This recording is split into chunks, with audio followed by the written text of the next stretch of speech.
बुरेवाला विहाड़ी बाजार में वाक़या अल हबीब बैंक की इमारत में अचानक आग भड़क उठी। देखते ही देखते आग ने पूरी इमारत समेत मुल्हिका दुकानों को भी अपनी लपेट में ले लिया।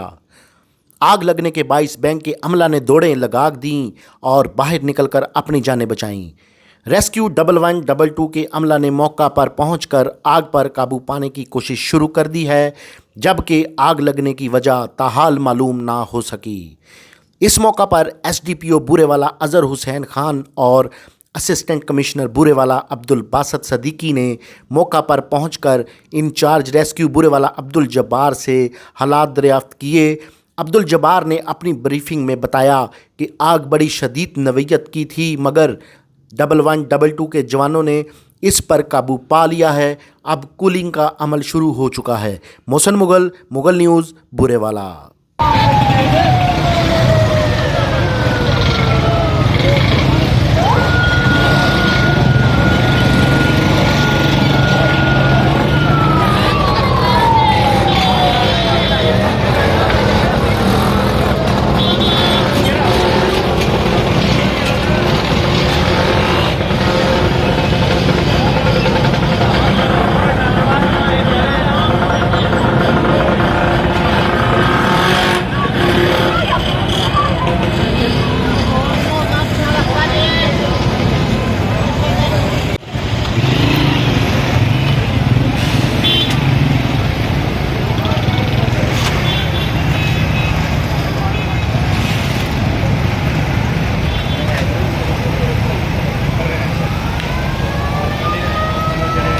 राजू के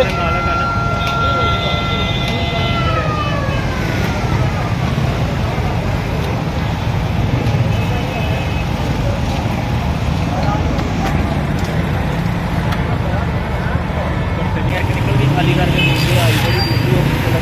बंदे निकल गया सी माल मटीरियल का बंदे निकल गया गया। हाँ तो चला गया हूँ।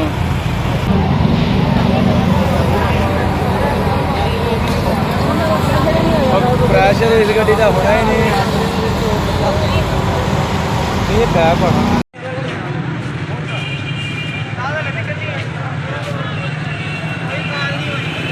ਫਾਇਰ ਬ੍ਰਿਗੇਡ ਨੂੰ ਕਾਲ ਨਹੀਂ ਹੋਈ।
ਵੈਸੇ ਕੰਮ ਘੁੱਟ ਜਾਣਾ ਸੀ।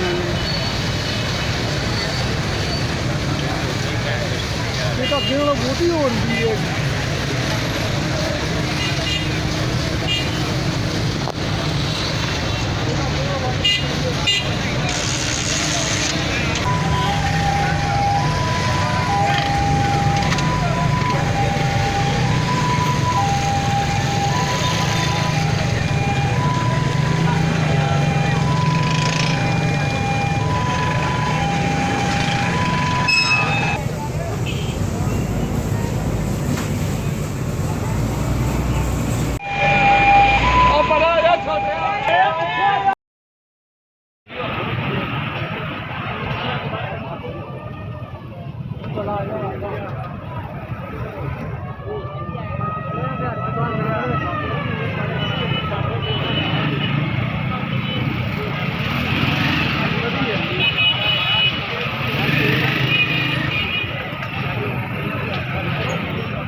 ਕਿਹੜਾ ਆਵਾਜ਼ ਚੱਲਣ ਲਈ ਮੁੰਡੇ ਉੱਤੇ ਦੇਖਾ